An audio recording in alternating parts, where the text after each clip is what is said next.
Today we're going to talk about what potentially keeps retina specialists up at night: fluid, inflammation, and artificial intelligence.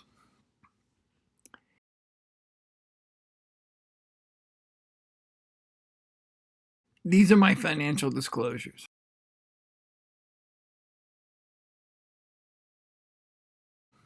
The sources of these lectures are going to be based on clinical trial data.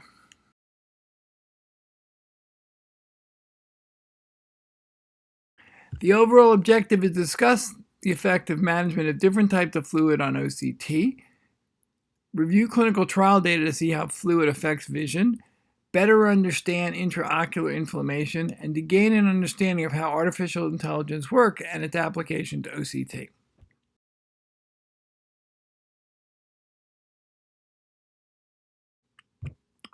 Part 1, Fluid. Let's talk about the background. Since the development of OCT, fluid has always been seen as a bad thing to be eliminated by anti-VEGF medications. Initially, all fluid was considered equal regardless of this department. Recently, this idea has been changing due to sub-analysis of clinical trials. We're going to examine some of these clinical trials, in particular the CAT, the VIEW, the Hawk and Harrier, to better understand this perspective.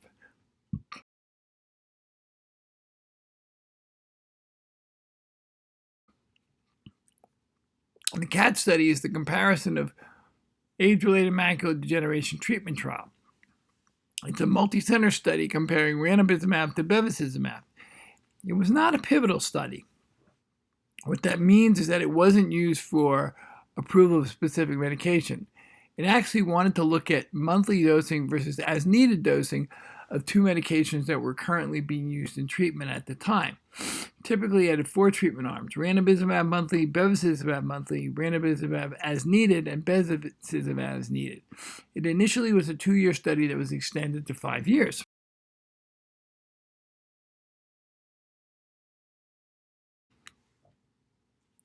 The CAT 2-year results showed that ranibizumab increased visual acuity better than bevacizumab, but the difference was not statistically significant. However, monthly injections were superior to as-needed injections, and switching from monthly to as-needed resulted in decrease in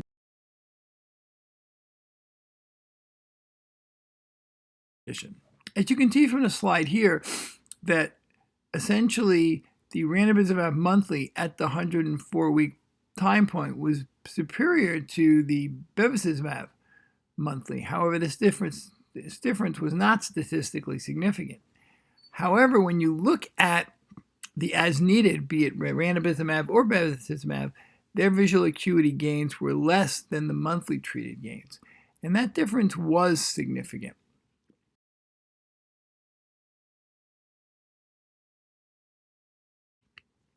The 5-year extension was then done of this 2-year study, and they took a subset of the original CAT patients and contacted them and monitored their progression over 5 years since their original enrollment. And they looked at data on patients who were initially enrolled monthly and PRN arm, and it turns out that whatever your initial group was, it didn't make a difference because everybody lost more of their vision than they initially gained at the 2-year time point.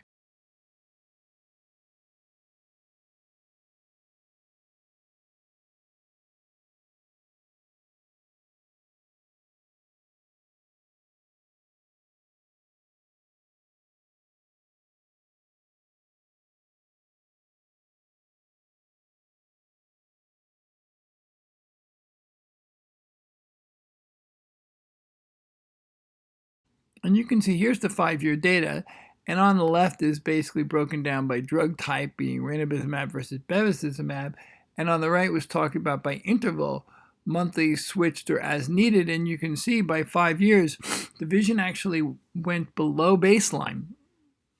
So all the gains that were gained during consistent therapy were lost over time. And this is important to understand because this has been shown in a number of different clinical trials.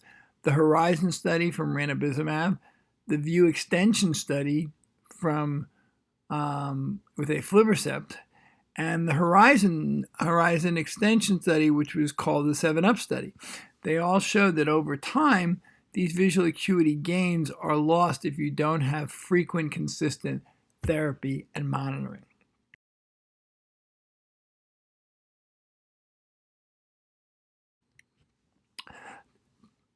Another analysis that was done on the CAT trial was done by Glenn Jaffe, and he looked at different types of fluid, how it affected visual acuity. And what he found out was intraretinal fluid had a much greater negative impact on visual acuity than subretinal fluid or sub-RPE fluid at all time points. And essentially, intraretinal fluid is bad, and subretinal or sub-RPE fluid may not be bad and may actually potentially be better in terms of visual acuity. This analysis repeated at 5 years, and again, the same difference held, that intraretinal fluid had a negative effect on vision as opposed to subretinal or sub-RPE fluid.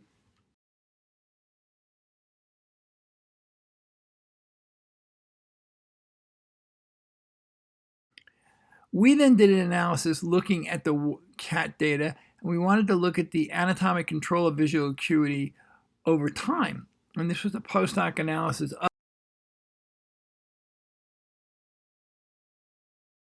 the CAT data.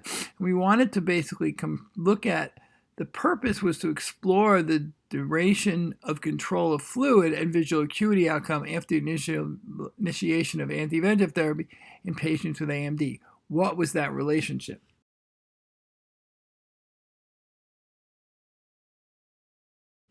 It was an independent post-hoc analysis. We looked at 567 eyes of patients in the CAT trial. And what we wanted to do was we wanted to look at the duration of anatomic control in terms of intraretinal fluid exposure plus cumulative intraretinal fluid burden. Intraretinal fluid exposure was the proportion of weeks that intraretinal fluid was present over the first 52 weeks of treatment. The cumulative burden was the area under the curve measurement of the cumulative average foveal thickness over time interacted with the independent variable of intraretinal fluid being present or absent at each visit. So it was area under the curve times intraretinal fluid. So again, one is more of what's present or not, and the other is actually more quantitative.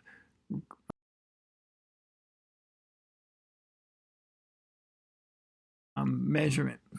And then the outcomes were essentially divided the patient into 4 quartiles.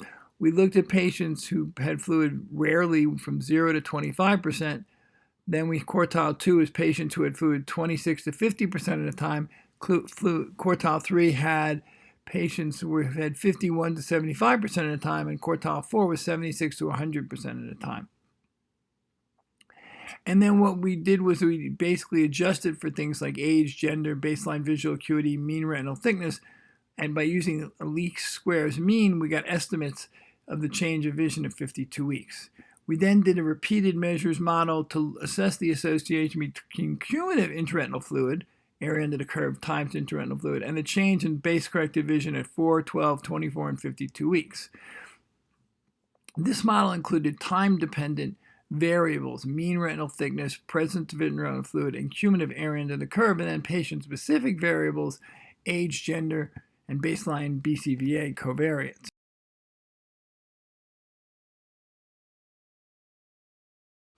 So essentially what we found was that people who had less intraretinal fluid over time had better improvement in visual acuity. And you can see that very clearly on the left, that the people who had fluid from 0 to 25% of the time gained 8.7 letters, and it went all the way down to 3.5 letters in patients who had fluid 75 to 100% of the time. So essentially, increasing duration of intraretinal fluid was correlated with decrease in vision.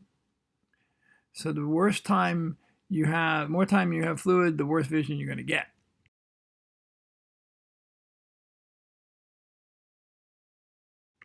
If you look at this quantitatively, if you look at the differences between these quartiles, the difference between quartile 1 and quartile 4, if you have fluid in the 4th quartile, you're going to gain 5.2 less letters than you would if you were in the 1st quartile. So essentially, what it says is, again, another way of looking at it, the better control of fluid ends up giving you better visual acuity improvement.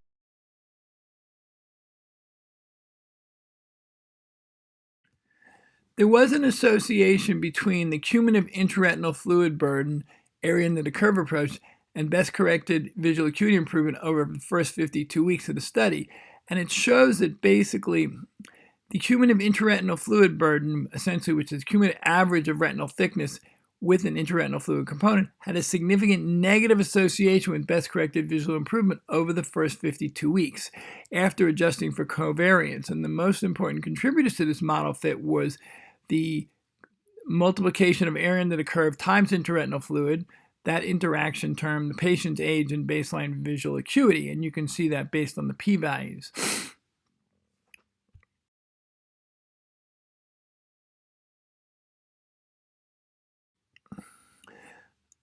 So this post-hoc analysis showed a positive association between maintenance of anatomic control over the course of anti-VEGF therapy and visual acuity outcomes in naive patients with wet AMD. Prolonged exposure to excess macular fluid during the first year results in suboptimal visual improvement, and the ability to achieve and maintain anatomic control, especially of the intraretinal fluid over the first year, and adhere to treatment regimen that provides consistent anatomic control is a key consideration in the management of AMD.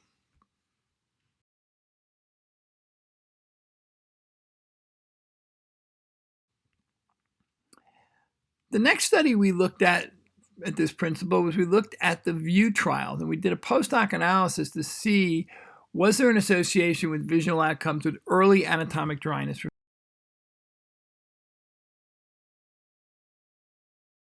response. And essentially, there are two pivotal trials, the VIEW and VIEW 1 trials, and what they look at is they were both 2-year studies looking at 2 different doses of aflibercept, as well as, you can see very clearly, this is the VIEW 1 and VIEW 2. Essentially 0.5 of ranibizumab was compared to 2 milligrams of aflibercept given at either 4 or 8 weeks, and 0.5 milligrams given at primary outcome. There was non-inferiority between any of the different treatment groups, and they all achieved similar visual improvements over the 52 and 96-week time period.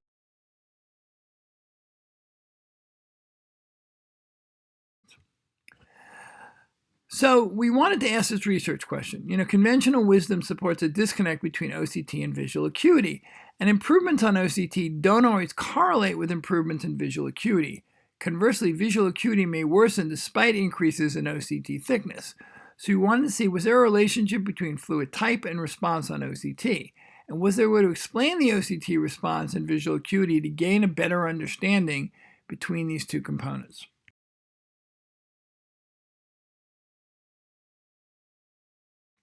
So we looked at an analysis looking at different subgroups. We wanted to look at these groups based on the retinal fluid status at weeks 4, 8, and 12.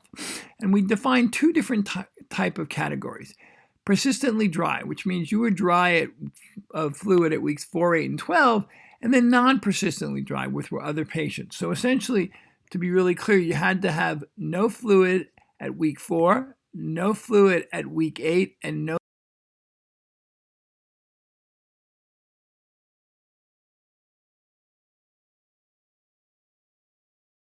fluid at week 12. And essentially, when you look at this and you look at people who were dry and not dry, we looked at the concepts of based on location through the 52-week groups. And we looked at patients who had overall fluid, intraretinal fluid, and subretinal fluid. And consistent with the CAT findings, we showed that intraretinal fluid was associated with worse visual acuity, while subretinal fluid was associated with better visual acuity.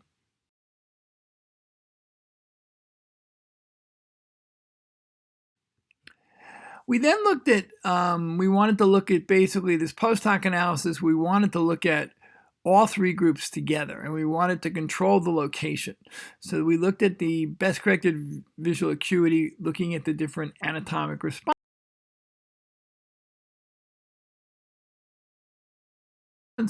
And you can see when you look based on fluid type that they're relatively well balanced in terms of their different groups, in terms of who fit into, that there were more patients who were not persistently dry versus those that were persistently dry.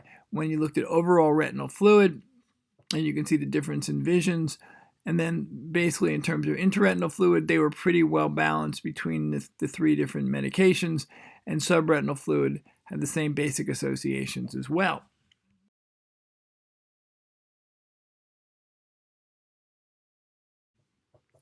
When you looked at the mean change from base-corrected visual acuity of the combined groups, it turns out when you look on the left, what you can see is in terms of overall retinal fluid, didn't make a big difference in terms of vision, whether you were persistently dry or not.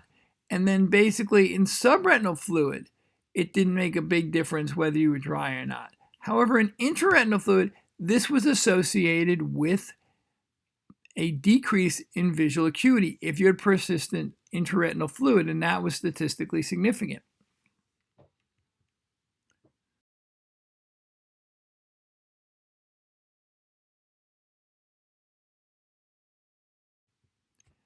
Then we looked at, a different analysis. What we looked at the change in best corrected visual acuity, looking within each treatment group individually, looking at fluid type controlled by location. So essentially, we didn't loop them all together anymore. Instead of lumping them together, we separated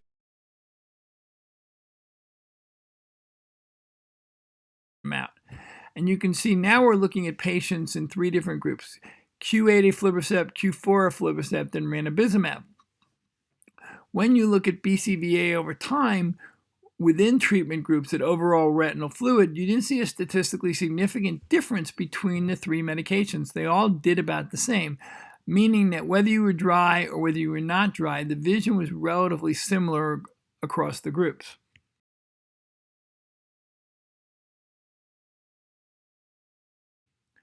When you looked at subretinal fluid, there wasn't a statistically significant difference between dry and not dry within the 3 drugs.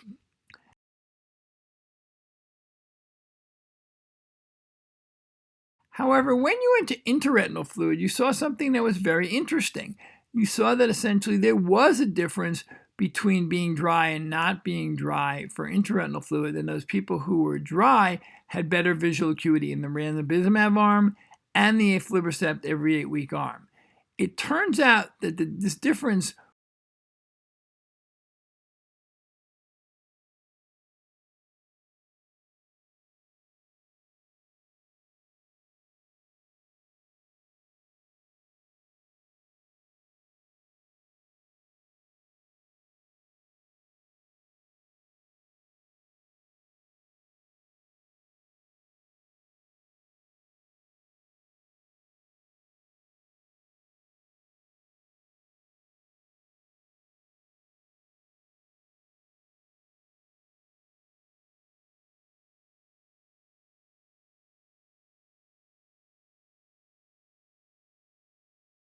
was not as big a deal in the Q4 arm of patients with aflibercept. So in conclusion, our view data support the CAT data that intraretinal fluid is associated with worse best corrected visual acuity, and subretinal fluid is associated with better best corrected visual acuity at week 52, regardless of fluid and geographic. We're now going to move on to Hawk and Harrier. So obviously we've been talking about different drugs along the way. We started with bevacizumab and ranibizumab, and then we jumped to aflibercept, and now we're going to jump to brolucizumab. And this was an analysis that was presented at the Retina Society meeting last year.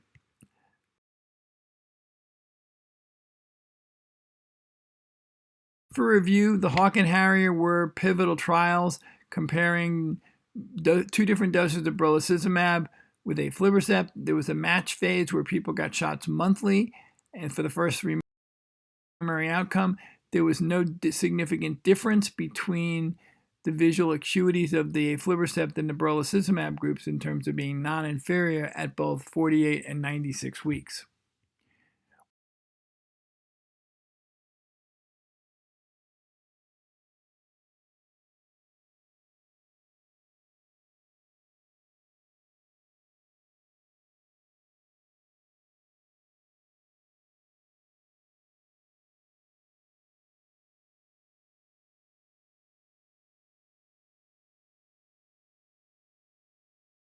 You dive a little deeper, however, looking at intraretinal fluid and or subretinal fluid, there was a difference between the brolucizumab group and the aflibercept group, with the 6 milligram brolucizumab having a stronger effect on reducing fluid in basically at every single time point and within both the Hawk and the Harrier trials. And you can see that very clearly at week 16, there was a 35 and 36% difference between the 6 milligram and aflibercept groups in both Hawk and Harrier trials.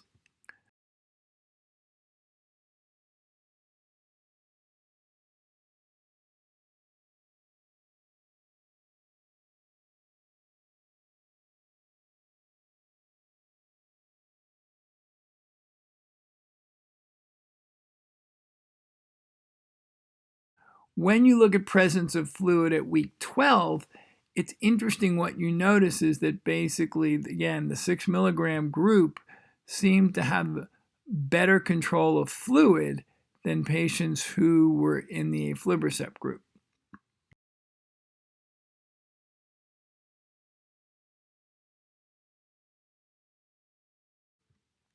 So we wanted to look at a post-hoc analysis because retinal fluid is one of the parameters that is used to measure disease activity in wet macular degeneration.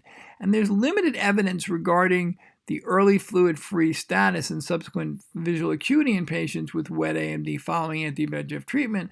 So we wanted to use Hawk and Harrier to evaluate visual outcomes among patients achieving fluid-free status.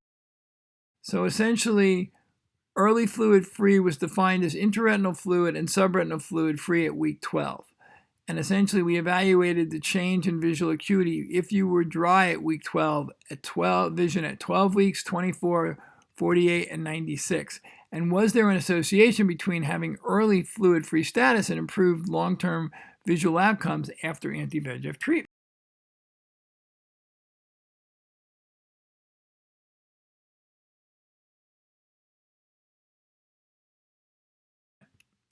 So essentially, we worked at the Hawk and Harrier data, and we basically looked at two different subsets. We looked at patients who were in the 6 milligram group of brolucizumab, since they were in both Hawk and Harrier, and the 2 milligram group of aflibercept, and we pooled the data together.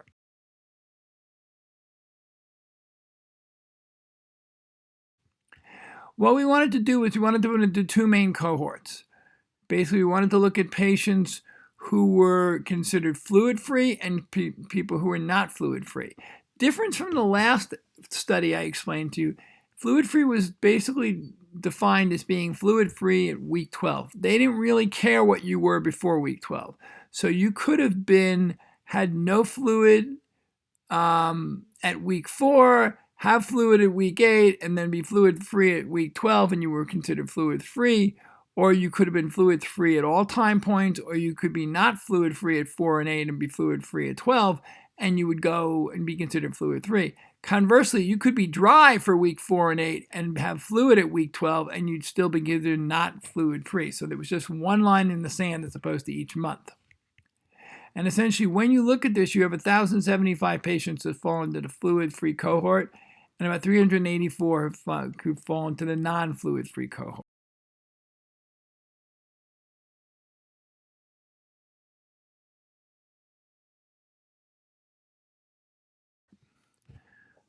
Essentially, these are the baseline characteristics. There were a little bit of differences between best corrected visual acuity at baseline between the two different groups and central subfield thickness. So basically, the BCVA and central subfield thicknesses were corrected for baseline changes and differences. So those differences would not give any difference in final analysis of the data. Essentially, there was also a small difference in sub-RPE fluid as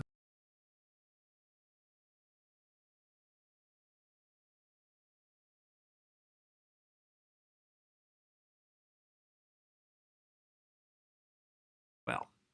So you can see very clearly that central subfield thickness was improved in patients in the early fluid-free cohort versus those in the non-fluid-free cohort, and that was at every single time point.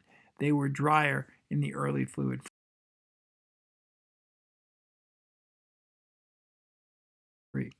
They also had better vision at every single time point.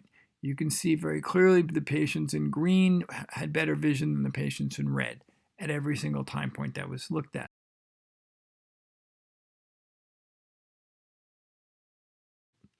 From an odds ratio standpoint, we wanted to see what was the chance of getting better 5, 10, and 15 letter gains in patients who were fluid-free at 24, 48, and 96. And you can see here at week 24, patients who were fluid-free had a better chance of getting 5, 10, and 15 letter gains. This continued for week 48, and for the most part, even for week 96, 5 and 10 letter gains showed superiority in dry maculas, while 15 letter gains, just crosses the median line.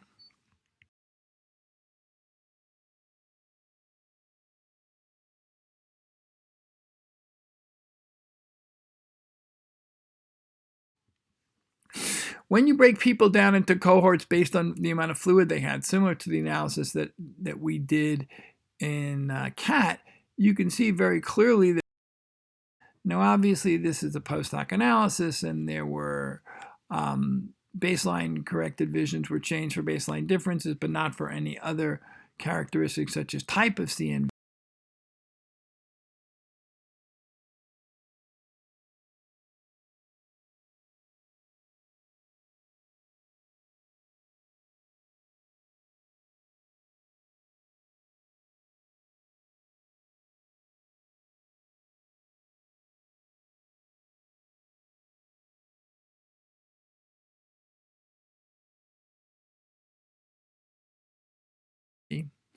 But in conclusion, it did show that greater reduction in central subfield thickness with early fluid-free status compared to those with early fluid-free presence ended up giving you better visual acuity over each time point that was measured, and the odds of gaining 5, 10, and 15 letters was greater in the early fluid-free cohort through 96 weeks.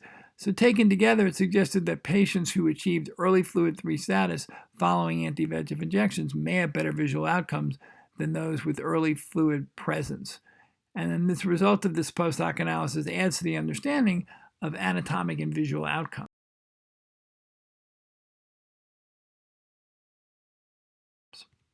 So again, there's limited, this is a list of the Hawk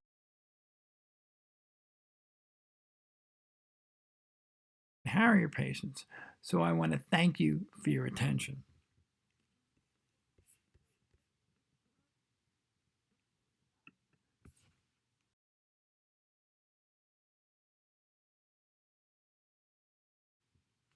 The next subject we're going to talk about today is inflammation after brolucizumab injection.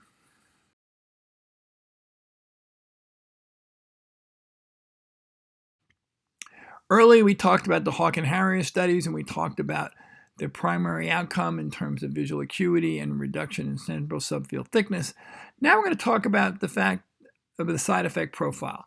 When you look at patients who were treated in the Hawk and Harrier trials, you essentially had a 358 patients treated with brolucizumab 3 milligrams in Hawk, 730 patients treated with the 6 milligram group in Hawk and Harrier, and 729 patients were treated with aflibercept in both the Hawk and Harrier trials. These patients' subgroups hadn't developed intraocular inflammation. In the 3 milligram group, 4.7% or 17 patients developed intraocular inflammation or IOI. In the 6 milligram combined group, 32 patients or 4.4% developed intraocular inflammation. And in the aflibercept group, 6 patients or 0.8% developed intraocular inflammation. So after the approval, the FDA said the intraocular inflammation rate for brolucizumab was 4% versus 1% in the US label.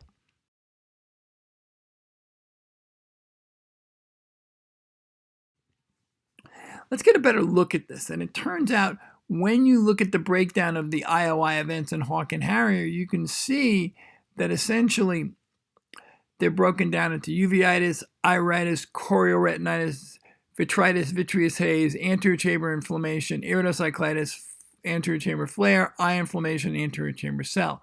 What's missing in this list is retinal vasculitis and retinal artery occlusion. And the interesting thing is, where do they get these terms from? Well, these terms are something from the MEDRA handbook of side effect terms. So again, there wasn't a side effect term for vasculitis or retinal artery occlusion, so it wasn't included in this list of events.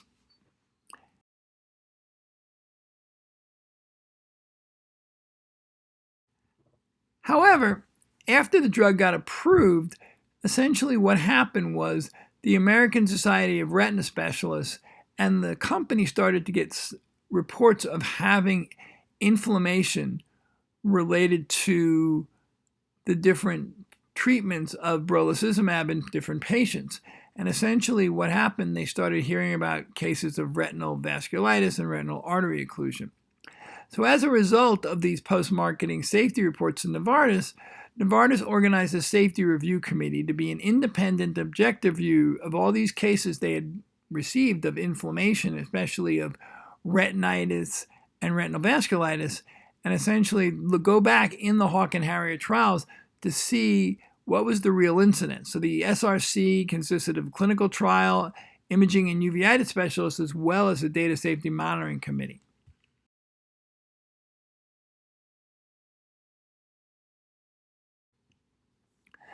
Essentially, the inflammation in Hawk and Harrier, based on the SRC analysis, showed out of the 1,088 patients treated with brolucizumab, 4.6% of them experienced intraocular inflammation, 3.3% had intraocular inflammation and retinal vasculitis, 2.1% had intraocular inflammation, retinal vasculitis, and retinal vascular occlusion, and less than 1% had intraocular inflammation with vision loss greater than 15 letters. To give you perspective, on the right, this is a pie graph, and you can see we're focusing in on a very small slice of the pie, which essentially shows that overall, there are about 50 patients who have intraocular inflammation overall, and 36 of these patients have, like we said before, have intraocular inflammation or retinal vasculitis. 23 patients has retinal vasculitis, intraocular inflammation, retinal vein occlusion, and then the vision loss was greater than 15 letters in about 8 patients.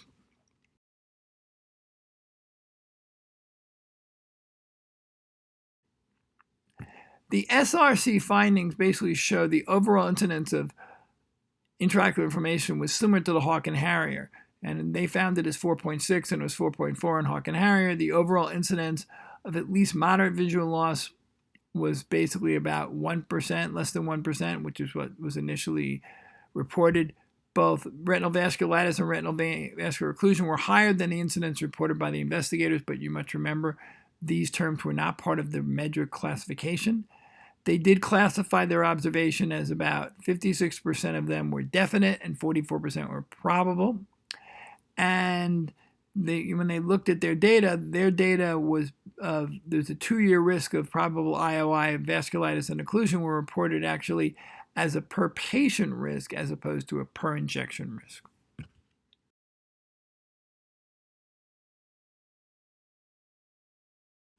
Looking at the data in greater detail, what I want you to do is this table basically breaks it down into different columns.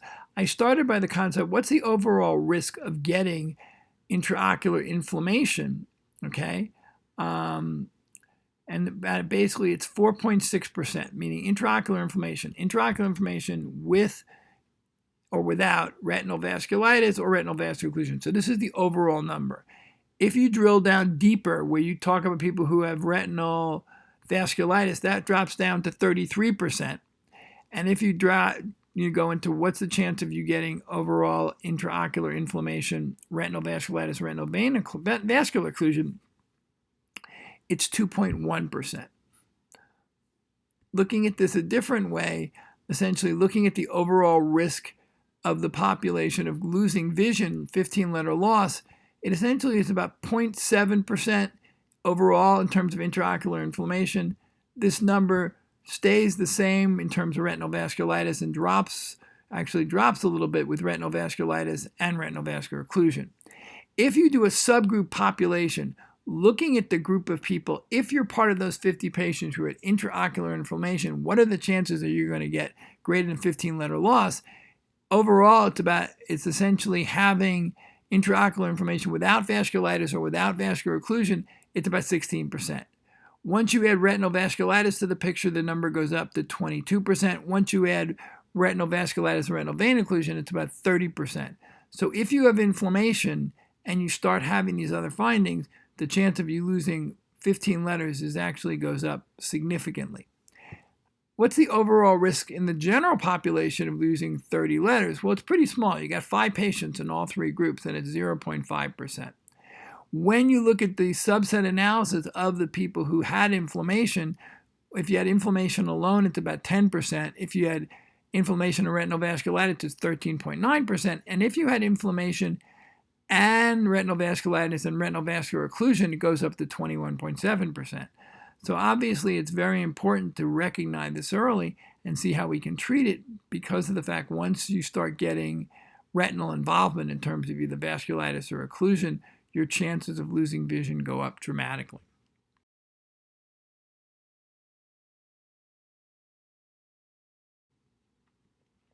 So essentially, we're going to look at the visual outcomes of intraocular inflammation and the retinal artery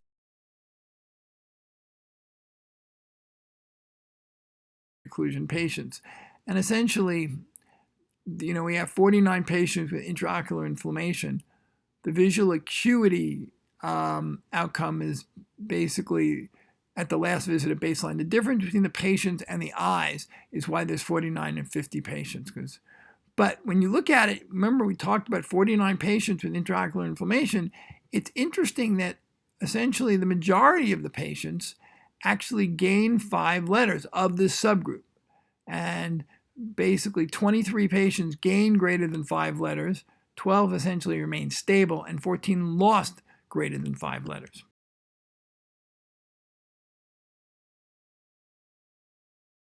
A waterfall plot illustrates this a lot more clearly, that you can see to the left that there are a lot more people actually who gain vision than lose vision. But this is looking at the overall intraocular inflammation. When you add the vasculitis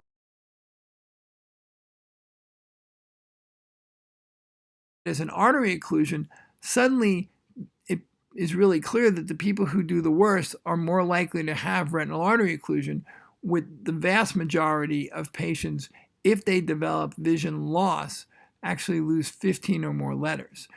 5 out of the 7 people lost vision, 1 remained stable, and 1 gained vision. And that has to do with where the retinal vasculitis and retinal vascular occlusion occurred in the retina. If it wasn't in the macula, you might have a chance of potentially keeping some stable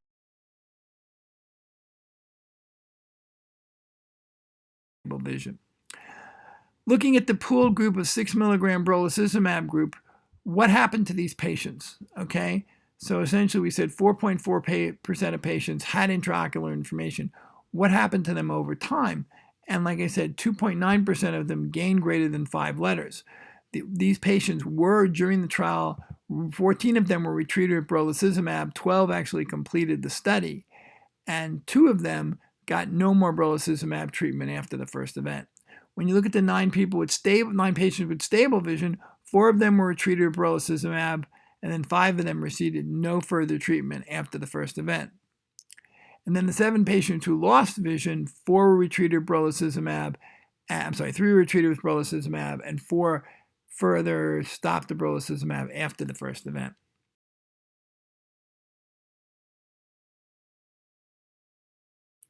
This is a similar analysis looking at the 3 milligram group, and the numbers are relatively stable, with the same things showing that essentially this is a smaller number of patients who had intraocular inflammation, but you can see they're pretty well balanced for patients who gain vision versus patients who lost vision, for those being stable.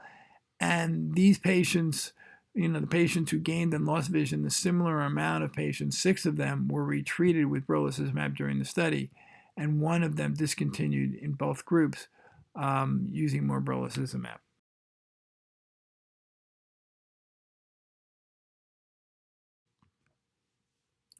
When we look at the letters lost, again, we want to talk about the concept is that when you look at the pooled 3 milligram and 6 milligram groups, you got 2.1% of people gaining greater than 5 letters. That's the overall population, or 23 patients, and 1.29% of patients losing, or 14 patients losing greater than 5 letters, and 12 patients being stable.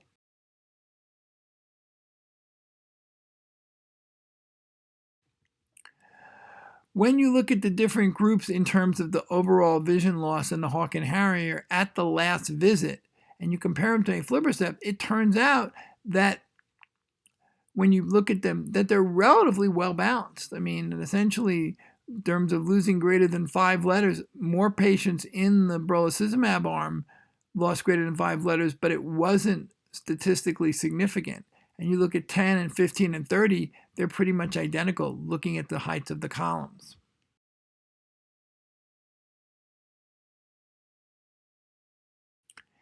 In terms of the guidance from the B of U label, active intraocular inflammation is a contraindication in both the US and Europe. And then from a percentage standpoint, they say that, that it's, in the EU, they look at it differently, but they say that the uveitis is common in, in terms of being an iritis, and retinal artery occlusion is uncommon. But again, you're looking at the numbers of 4% to 1% of intraocular inflammation and about 1% and less than 1% in retinal artery occlusions.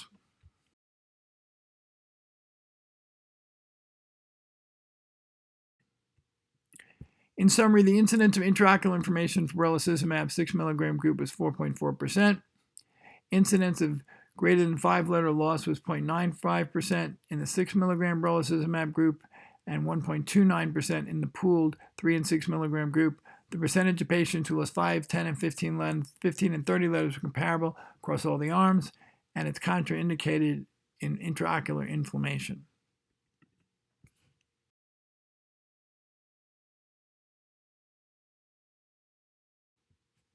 We're going to show you some cases.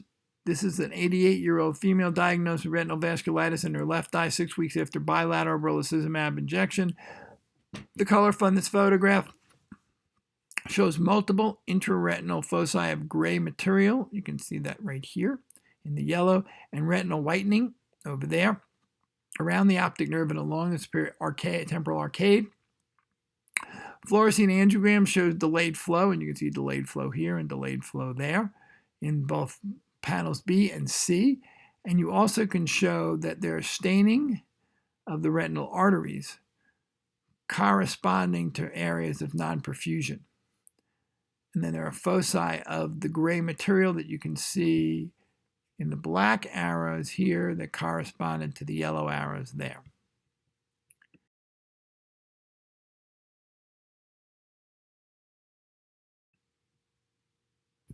This is case number 2, an 80-year-old female presenting with decreased vision and a superior scotoma 7 days after her second brolucizumab injection. The fundus photograph shows retinal whitening involving the inferior macula, arterial sheathing, and focal interruptions of the blood column, and you can see that here. Basically, looking at the near-infrared and the OCT, which actually was better than prior to the starting of brolucizumab, shows some subretinal fluid, which was improved, and you also see some hyperreflectivity, maybe corresponding to areas of occluded vasculitis with the white arrow.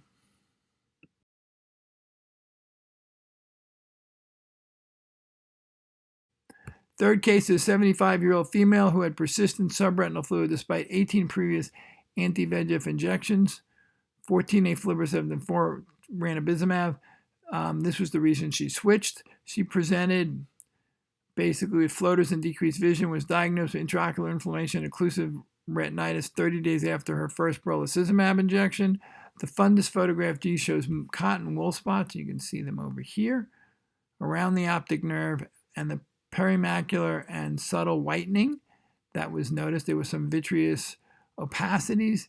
There was essentially, when you look at the fluorescein angiogram, there's globally diffuse delayed filling. And there's remained delayed arterial filling in areas of non-perfusion corresponding to retinal vasculitis and potential occlusions.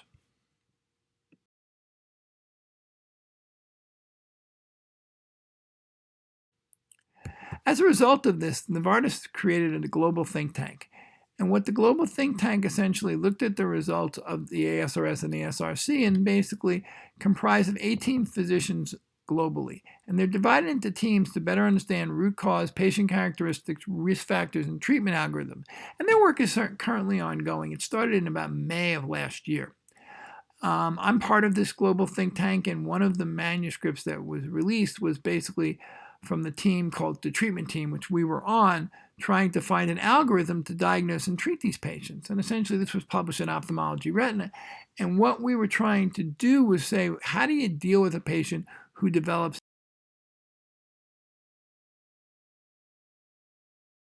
inflammation? And this expert opinion on management of intraocular inflammation after brolucizumab really got was a consensus of how you approach patients with intraocular inflammation after injection. It's an algorithm based on the location of inflammation. It recommends appropriate imaging modalities based on the location. It shows case illustrated findings. I actually showed you the cases earlier. They discuss different treatment options and recommend time course for follow-up based on the working diagnosis. And really what we did was create a decision tree.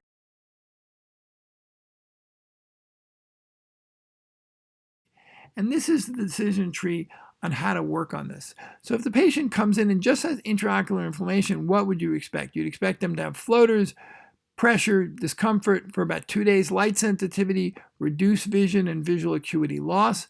On ocular exam and imaging, you need to do, basically, we want you to do a complete ocular exam, fundus photography, wide field if you can do it, OCT, and consider basically fluorescein angiogram with peripheral sweeps.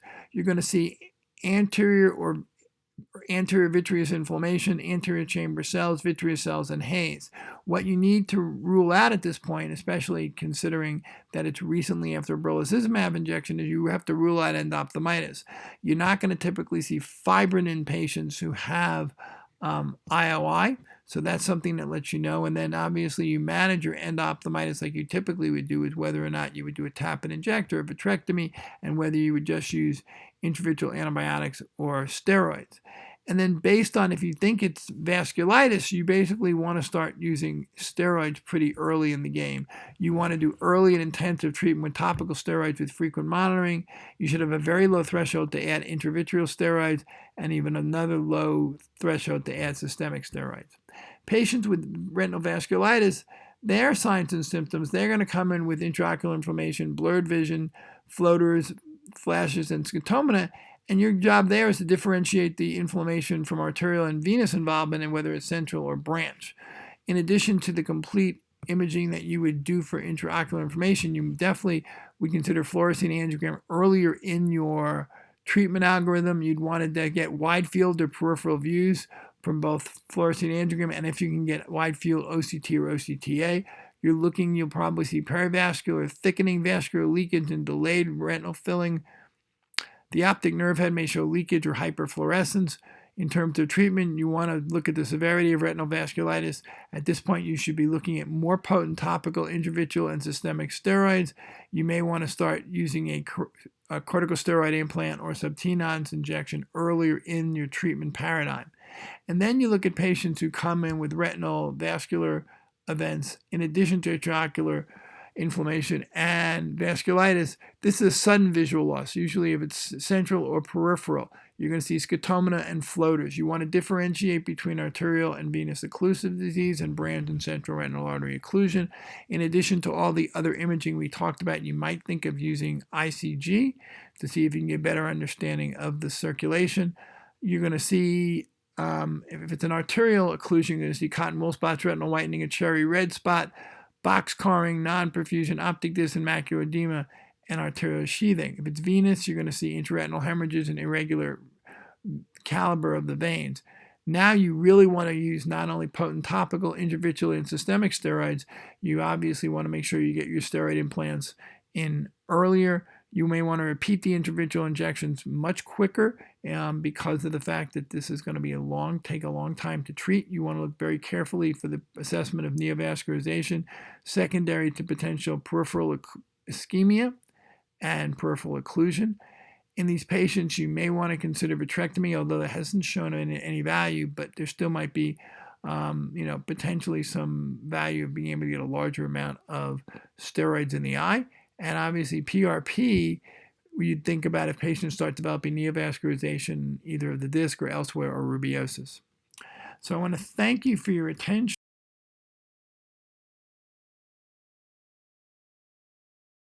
for this section of our talk on inflammation.